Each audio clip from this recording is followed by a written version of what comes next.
ये आकाशवाणी है।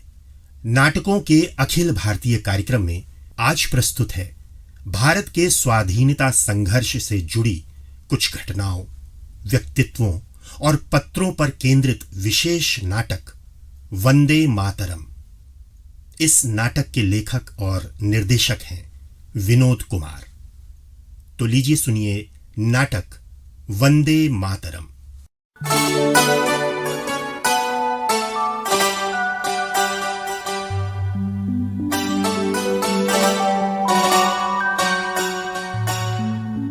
आज महीने का तीसरा रविवार है।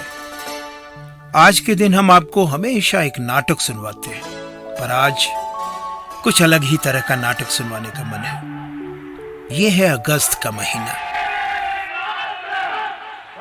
इस महीने के शुरू होते ही मुझे कुछ दृश्य याद आने लगते हैं, कुछ आवाजें सुनाई पड़ने लगती हैं।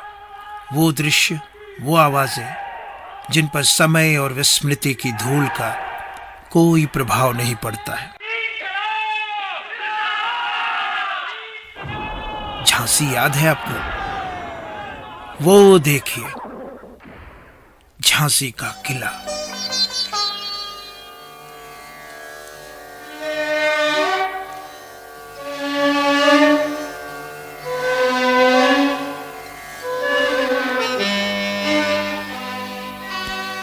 भाई साहब, एक फिरंगी अफसर आया है। कहता है मुझे गवर्नर जनरल का एक जरूरी संदेश देना है। मेरी आशंका सच निकली। उस फिरंगी अफसर को दीवान खाने में बैठाओ सुंदरबाई, हम अभी आती हैं। जो हुक्म। अफसर महोदय, अपना संदेश दीजिए। भाई साहब सुन रही हैं। मैडम, मैं मेजर आयरिस हूँ।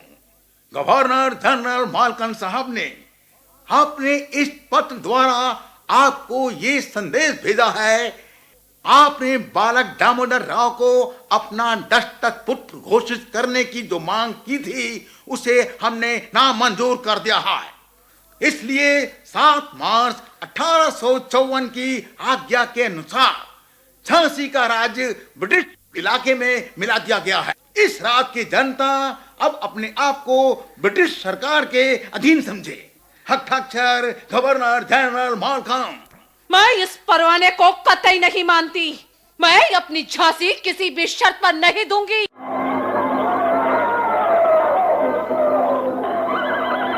सिंहासन हिल उठे, राजवंशों ने त्रिपुटी तानी थी। तानी थी। पूरे भारत में भी आए फिर से नई जवानी थी। फिर से नई जवानी थी। हुई आजादी की कीमत सबने पहचानी थी। कीमत सबने पहचानी थी। दूर फिरंगी को करने की सबने मन में ठानी थी। सबने मन में ठानी थी। ओ चमक उठी सन 57 में वो तलवार। सर, कानपुर में नाना साहब ने भी कंपनी के खिलाफ विद्रोह कर दिया है। व्हाट? सर, तांत्या टोपे ने 12,000 सैनिकों के साथ फिर से धावा बोल दिया है। जगदीशपुर में कुंवर सिंह ने ब्रिटिश सेना को पराजित कर दिया। सर, हमारे इतने सिपाही आधुनिक बंदूक गोलों के साथ लैस उस 80 साल के बूढ़े कुंवर सिंह से हार गए। ये क्या हो रहा है? क्या हो रहा है ये सब? वंदे मातरम, वंदे मातरम, वंदे मातरम, वंदे मातरम। जिसको न निज गौरव तथा निज देश का अभिमान है, वह नर नहीं नर पशु निरा है और मृतक समान है।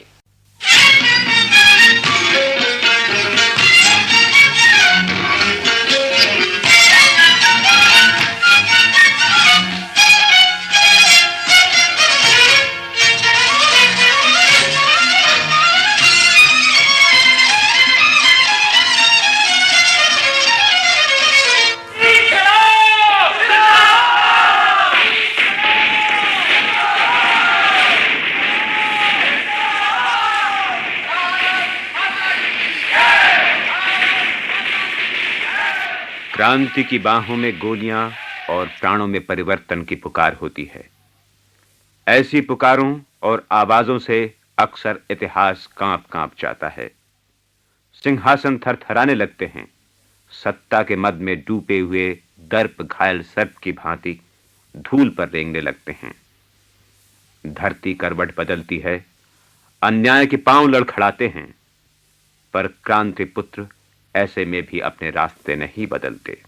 वे अपने लक्ष्य तक पहुंचने के लिए हर खतरे को नए अंदाज से झेलते हैं, अपने बलिदान से नया इतिहास बनाते हैं, देश की संस्कृति और उसके शौर्य की परंपरा पर चार चांद लगाते हैं।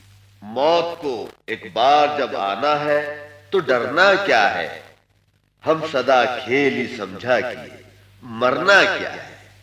वतन हमेशा रहे शाद काम और आजाद, हमारा क्या है अगर हम रहे न रहे। 1857 की क्रांति और आजादी का उद्घोष ही नहीं, बहुत कुछ और भी याद आ रहा है।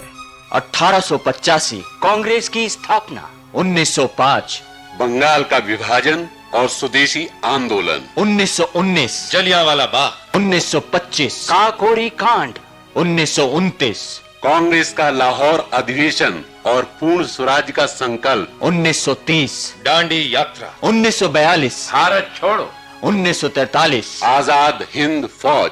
नहीं रहनी सरकार जालिम नहीं रहनी। कमजोर हौसले वाले युवा अभावों की मार से टूट जाते हैं, पस्त हो जाते हैं, लेकिन जिनके दिल में राष्ट्र प्रेम की लहरें उछाल मार रही हों, उसे कभी कोई झुका नहीं सकता।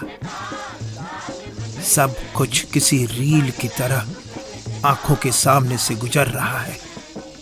1905 का बंगाल विभाजन, वहां भड़के क्रांतिकारी आंदोलन, और अरविंदो घोष और उनके भाई बारिंद्र कुमार घोष की युगांतर क्रांतिकारी दल, हेमचंद्र कानूनगो, प्रफुल्ल चाकी, अनुशीलन समिति और वो मतवाला खुदीराम बोस। चलिए जरा एक सभा से होकर आते हैं। बारिंदा अब और नहीं सहा जाता। हेमचंद्र, बम बनाने का तरीका अब आपने अच्छी तरह से सीख लिया है। इस बार हम अंग्रेजों पर बम से हमला करेंगे। हाँ दादा, अब तो विनायक दामोदर सावरकर ने भी बम बनाने की किताब छाप दी है और हमारे कई युवा साथी बम बनाने के लिए तैयार हैं दादा। ये अच्छा शगुन है। बारिंदा, मेरे हाथ में बम आ जाए तो मैं चुन चुन कर अंग्रेजों के सीने पर मारूंगा। खुदीराम, हम ऐसा नहीं करने वाले। दादा, हमारा निशाना सिर्फ वही अंग्रेज होंगे जो बुरे हैं और हमारे लोगों पर अत्याचार करते हैं। आप सही कहते हैं दादा। प्रफुल्ल जी, तुम बताओ किस पर साधे हम अपना पहला निशाना? दादा, हमारा पहला निशाना होगा जज किंग्सफोर्ड। ठीक है। बारिंदा, किंग्सफोर्ड से ज्यादा बेरहम और कोई नहीं है इस समय।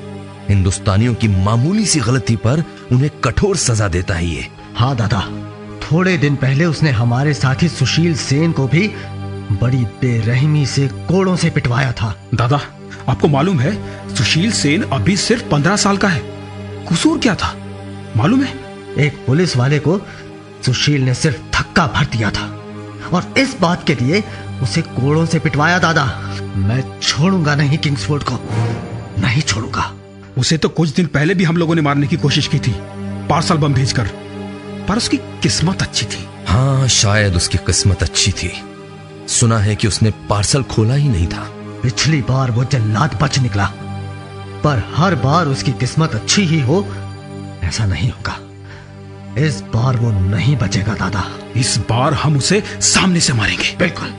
पर तुमने शायद सुना नहीं है प्रफुल्ल, किंग्सफोर्ड को कलकत्ता से मुजफ्फरपुर भेज दिया गया है पदोन्नति देकर। ये क्या कह रहे हैं दादा? ये तो गड़बड़ हो गई, हमारी सारी योजना विफल हो जाएगी। नहीं हिंदा, मरना तो उसको है। कलकत्ता में नहीं मरा तो मुजफ्फरपुर में मरेगा, पर मरेगा जरूर और हमारे हाथों मरेगा। मैं जाऊंगा दादा। लेकिन खुदीराम, तुम अभी... खुदीराम, अभी तुम्हारा समय... हेमदा, दादा मैं जाऊंगा। बारिंदा, ना मत बोलिएगा।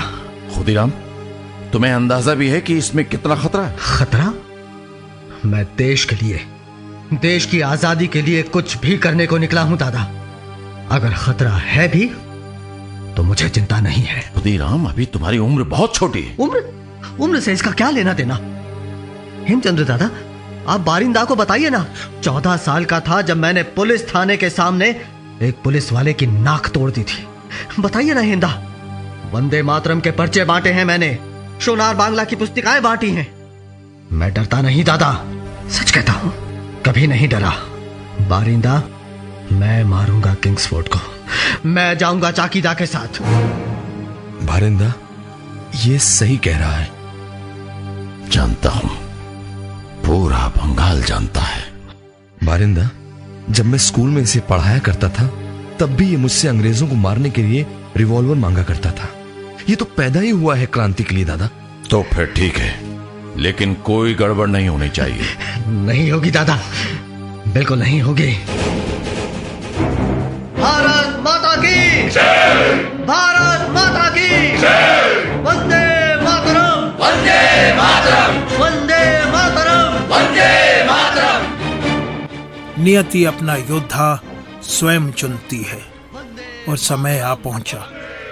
धमाका हुआ।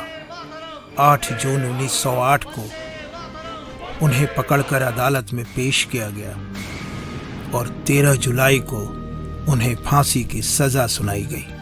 तमाम सबूतों और गवाहों को मद्देनजर रखते हुए ये अदालत खुदीराम बोस को सजाए मौत देती है। Hang till death. खुदीराम, तुम्हें सजाए मौत की सजा दी गई है। तुम्हें समझ में नहीं आया शायद। मुझे समझ आ गया है। समझ आ गया है? फिर भी तुम मुस्कुरा रहे हो। जज साहब, मैं अदालत की, वकीलों की सारी बातें सुनता रहा हूं। मेरे वकील साहब आपको इस बात को मनवाने के लिए तरह तरह की दलीलें दे रहे थे कि मैं बच्चा हूं, बम नहीं फेंका था। लेकिन जज साहब, मैं बच्चा नहीं हूं। जिसका देश गुलाम हो, जिसकी मां दर्द से करा रही हो, वहां कोई बच्चा बने कैसे रह सकता है? मैं बच्चा नहीं हूं जज साहब। बम मैंने ही फेंका था। अगर मरने से पहले मौका दें तो मैं आपको भी बम बनाना सिखा सकता हूं।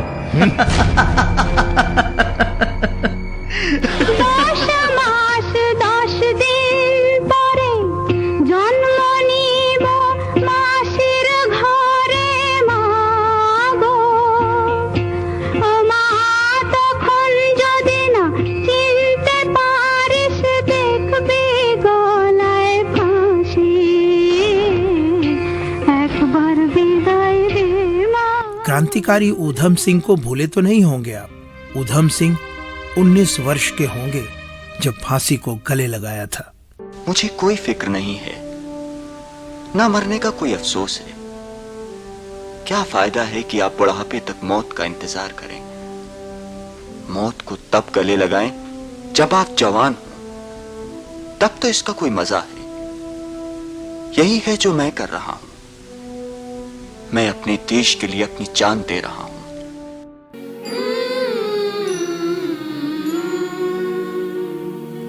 लंदन में सर कर्जन वायसी को गोली मारने वाले क्रांतिकारी मदन लाल धींगरा को 16 अगस्त 1909 को फांसी पर लटकाया गया था। मरने से पहले मातृभूमि के बारे में उस वीर ने जो कुछ कहा था, वो चाहूं तो भी भूल नहीं पाता। यदि हमारी मातृभूमि के विरुद्ध कोई जुर्म करता है तो वो ईश्वर का अपमान है। मेरी तरह का एक हतभाग्य जो धन और बुद्धि दोनों से कमजोर है, उसके लिए इसके सिवाय और क्या है कि वो अपनी मातृभूमि की वेदी पर अपना खून अर्पण करे। भारतवासी केवल इतना ही कर सकते हैं कि वे मरना सीखें। इसलिए मैं मरूंगा। मुझे इस शहादत पर गर्व है। चलिए, पंडित राम प्रसाद बिस्मिल और उनके साथियों कवि क्रांतिकारी अशफाकुल्लाह खां वारसी ठाकुर रोशन सिंह और राजेंद्र लाहिड़ी की कर्म भूमि शाहजहांपुर की गलियों में घूम आते हैं। यहाँ अपने टाउन हॉल रोड पर आर्य समाज मंदिर जरूर देखा होगा। यहीं क्रांतिकारियों की बैठकें हुआ करती थी। प्रसिद्ध काकोरी कांड की बैठक भी यहीं हुई थी। याद है आपको 9 अगस्त 1925?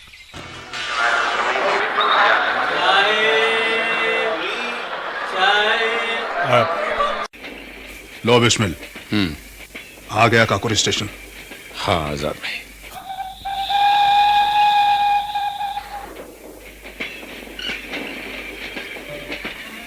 गाड़ी आ गई है, सब तैयार? हाँ तैयार है, सब तैयार है।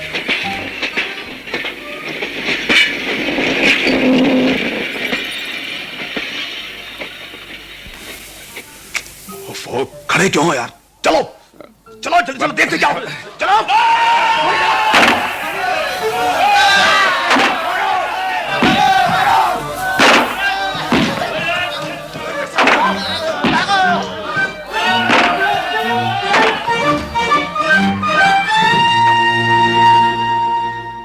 आज की ताजा खबर पढ़िए। काकोरी में कल शाम ट्रेन डकैती भयंकर ट्रेन डकैती।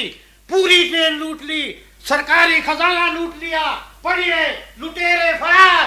काकोरी में ट्रेन डकैती।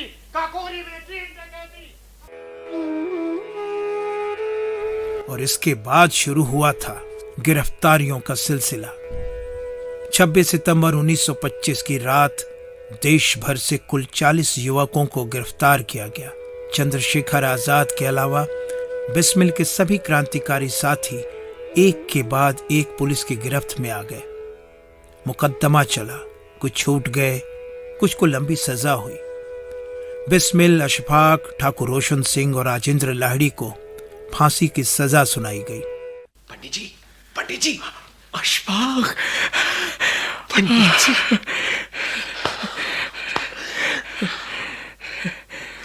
अशफाक, तुम पकड़े कैसे गए? बिस्मिल भाई, दिल्ली गया था अपने एक पुराने दोस्त की मेहरबानी से।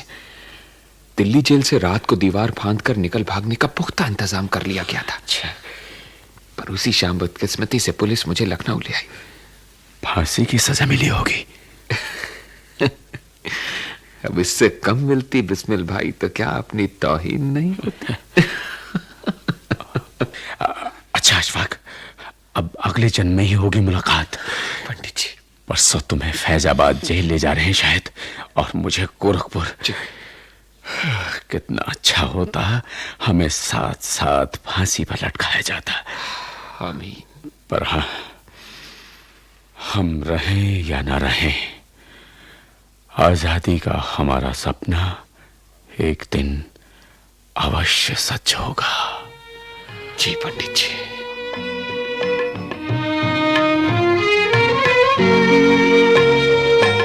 राजेंद्र लाहिड़ी को 16 दिसंबर को गोंडा जेल में फांसी दी गई थी।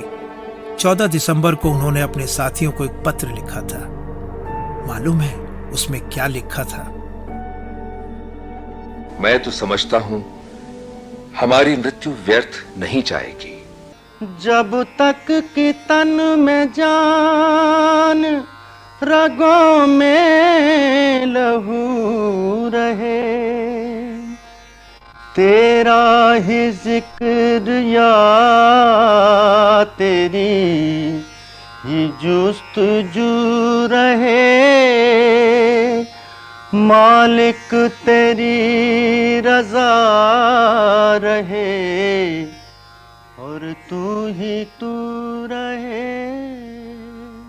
राम प्रसाद बिस्मिल को उत्तर प्रदेश की गोरखपुर जेल में 19 दिसंबर 1927 को फांसी दी गई थी। फांसी के कुछ ही दिन पहले अपने एक मित्र को उन्होंने एक पत्र भेजा था। लिखा था, 19 तारीख को जो कुछ होने वाला है उसके लिए मैं अच्छी तरह तैयार हूं। ये है ही क्या, केवल शरीर का बदलना मात्र है। मुझे विश्वास है कि मेरी आत्मा मातृभूमि तथा उसकी दीन संतति के लिए नए उत्साह से काम करने के लिए शीघ्र वापस लौट के आएगी। हे ईश, भारतवर्ष में शतबार मेरा जन्म हो, कारण सदा ही मृत्यु का देशोपकारक कर्म हो। हम भी आराम उठा सकते थे घर पर रहकर, हमको भी पाला था माँ बाप ने दुख सह सह कर। वक्ते रुखसत उन्हें इतना भी ना आए कह कर, गोद में आंसू कभी टपके जो रुख से बहकर, तिफल उनको ही समझ लेना बहल जान। Go back, Simon Commission. लौट जाओ, Simon Commission. लौट जाओ, Simon. Go back, Lahore. Commission का चेयरमैन सर जॉन साइमन जब लाहौर पहुंचा तो लाला लाजपत राय के नेतृत्व में विरोध की आंधी आसमान को छूने लगी। मुझ पर जो लाठियां बरसाई गईं, वे भारत में ब्रिटिश शासन के ताबूत की अंतिम कीलें साबित होंगी।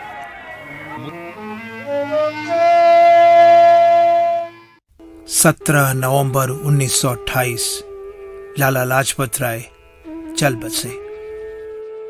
लाला जी की चिता ठंडी होने के पहले ही देश का कोई युवक इस राष्ट्रीय अपमान का बदला लेगा। और ऐसा ही हुआ। इस राष्ट्रीय अपमान का बदला लिया भगत सिंह, राजगुरु और चंद्रशेखर आजाद ने। आज संसार ने देख लिया है कि हिंदुस्तान की जनता निष्प्राण नहीं हो गई है, उसका खून जम नहीं गया है। वो राष्ट्र के सम्मान के लिए प्राणों की बाजी लगा सकती है और ये प्रमाण देश के युवकों ने दे दिया है। हम सब विरोध और दमन के बावजूद क्रांति की पुकार को बुलंद रखेंगे और फांसी के तख्ते से भी पुकारते रहेंगे, इनकलाब जिंदाबाद, इनकलाब। 8 अप्रैल 1929 असेंबली में बम फेंकने वाली कहानी आप भूले तो नहीं? पैरों को सुनाने के लिए फेंके गए बम। भगत सिंह और बटुकेश्वर दत्त के असेंबली में बम फेंकने के अंतिम निर्णय के बाद दल के सर्वोच्च नेता चंद्रशेखर आजाद ने साथी शिव वर्मा को संबोधित करते हुए क्या कहा था मालूम है? अब कुछ ही दिनों में ये दोनों देश की संपत्ति हो जाएंगे, तब हमारे पास इनकी याद रह जाएगी। तब तक के लिए मेहमान समझकर इनकी आराम तकलीफ का ध्यान रखना। 7 अक्टूबर 1930 को ट्रिब्यूनल ने फांसी की सजा सुनाई। 23 मार्च 1931 की बलिदानी शाम को देश पर दीवाने सुखदेव, राजगुरु और भगत सिंह को एक साथ फांसी पर लटका दिया गया। दिल से निकलेगी न मर कर भी वतन की उल्फत, मेरी मिट्टी से भी खुशबुए वतन आएगी।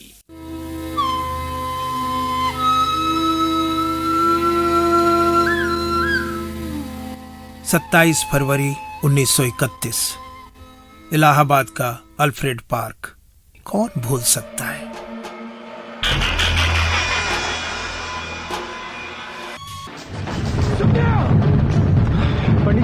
पंडित जी, सुखदेवराज भाग! जब तक ये बम तुल बुखारा मेरे पास है, किसमें हिम्मत है जो जीते जी मेरे शरीर को छू भी सके?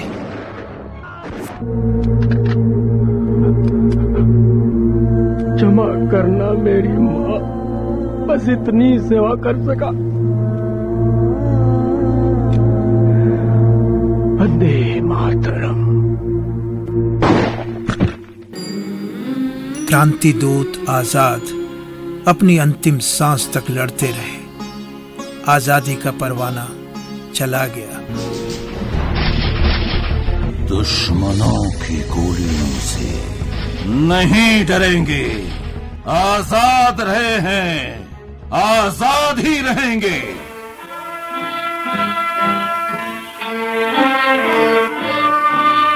कितनी घटनाओं और व्यक्तित्वों से भरा है भारत की स्वतंत्रता का अध्याय।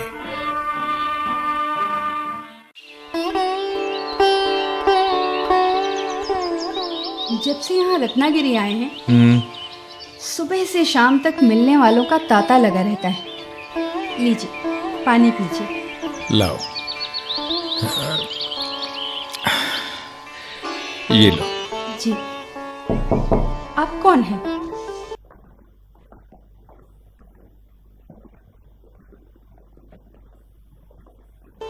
गांधी जी आए हैं। गांधी जी? जी। प्रणाम।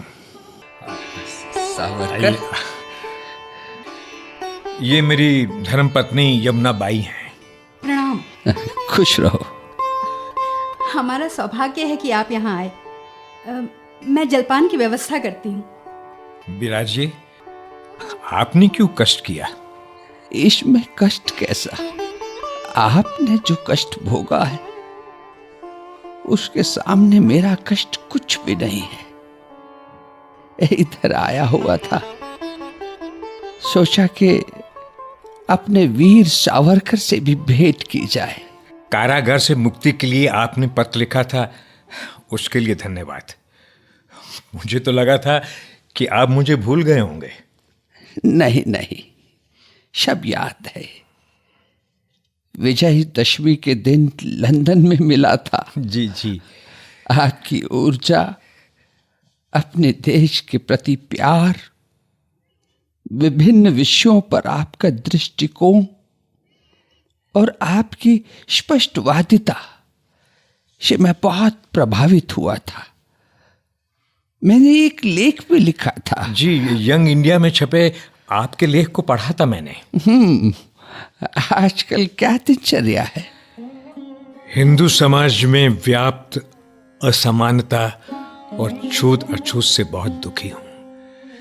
निर्धनता और अमानवीय व्यवहार के कारण समाज का एक वर्ग दूसरा धर्म अपना रहा है। शुद्धिकरण करके उनको अपने साथ जोड़ना है। पुराण मतवादी इस कार्य में अवरोध उत्पन्न कर रहे हैं।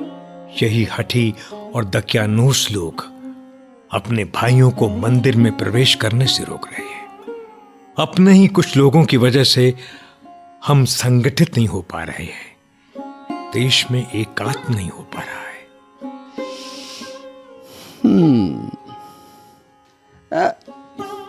हिंदू समाज ही क्यों? क्योंकि दूसरों पर हमारा आपका जोर नहीं है। उनका नेता कोई हिंदू कभी नहीं बन सकता। आज भी तमाम लोगों को किसी सुल्तान का इंतजार है। इस देश में अनेक धर्म है तो रहें। भारत धर्म निरपेक्ष है, पर हिंदुस्तान की पहचान हिंदुओं से है। यहां सब अपने धर्म का पालन करने के लिए स्वतंत्र हैं। बस दूसरों के भी धर्म का सम्मान करें, उसको लुप्त करने का प्रयास ना करें। बार बार इस देश पर आक्रमण करके विदेशियों द्वारा राज किया गया है। संस्कृति को तहस नहस किया गया है। आस्था को चोट पहुंचाई गई है। कोई भी इनकी बात करता ही नहीं। सब के सब दूसरों के मसीहा बनने की होड़ में है। मुझे आहत और असंगठित हिंदुओं को संगठित करना है।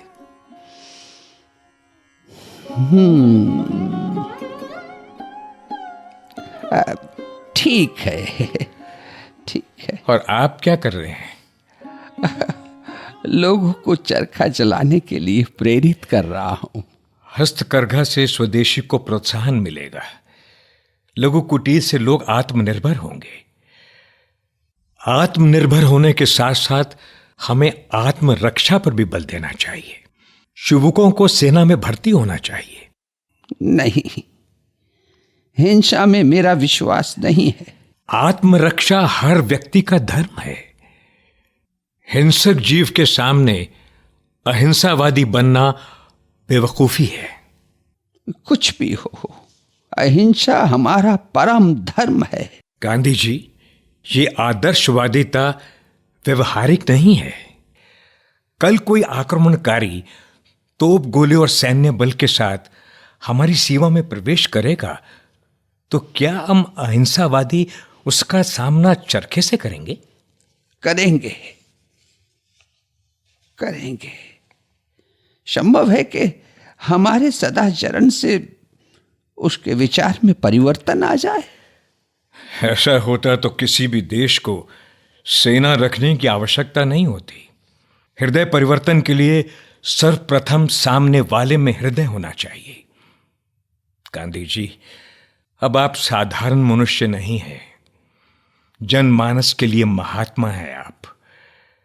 निश्चिता कर रहा हूं कहने की, आपका असहयोग दरअसल अंग्रेजों को सहयोग कर रहा है।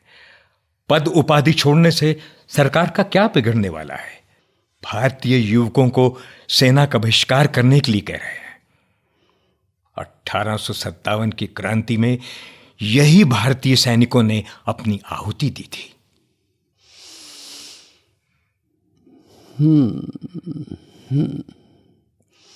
बहुत मतभेद है आपको। पर मनभेद नहीं है, आपके लिए मन में बहुत सम्मान है।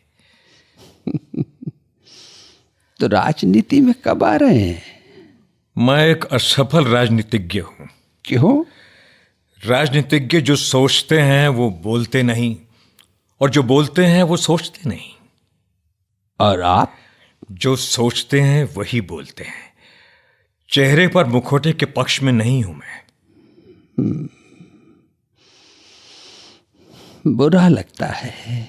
सच कड़वा होता है। आप भी तो सत्य की बात करते हैं।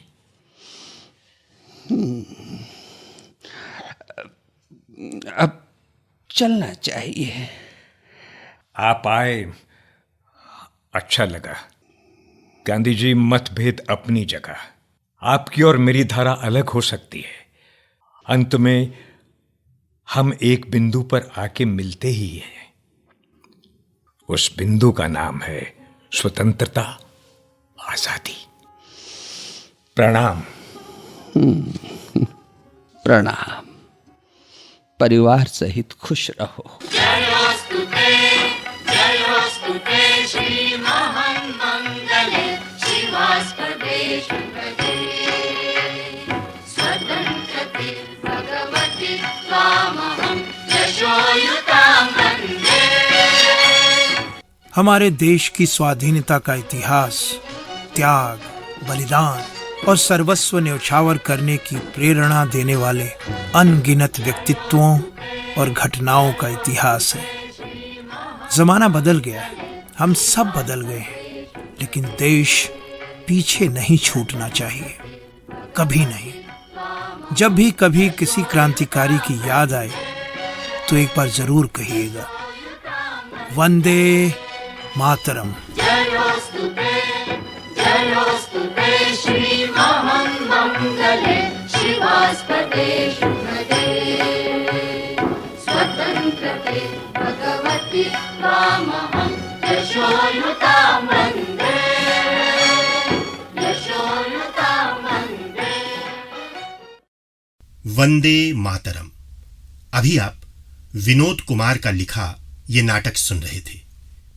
इस नाटक के संबंध में आप अपनी प्रतिक्रिया हमें cdu.air@gmail.com पर भेज सकते हैं।